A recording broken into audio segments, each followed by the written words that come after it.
فکر میکنید که اکنون آلونسو گویم غویاهای خود را زیادتر تطبیق کرده است در ریال و باز هم ما یک ریالی که بسیاری ها میخواستند ببینند زیر راهنمایی این مربی اکنون دیده ایستادیم یا نه؟ حالا هم گویم بعضی دودیدگی ها هست در اینجا یا نه؟ من فکر میکنم ما از همین چمپیونات جهانی باشگاهی برای همین بردستا یک مرحله آزمایشی جلب کردن بازیگران نو، تجربه کردن تاکتیک نو امکانات فراهم آورده است. ببینید در حالی که برای آمادگی پیش از موسمی وقت تنگتر میشد، اونها از همین چمپیونات استفاده میبرند، هرچند این مبلغ زیاد هم دارد و اسلوب اساسی پول کارکنی هم برایشان درآمدی که خود ریال از آن بیشتر پول کار کرده است داشته باشد. ولیکن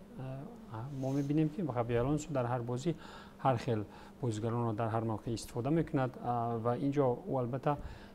مبینید ما ندیدیم که ناموفق است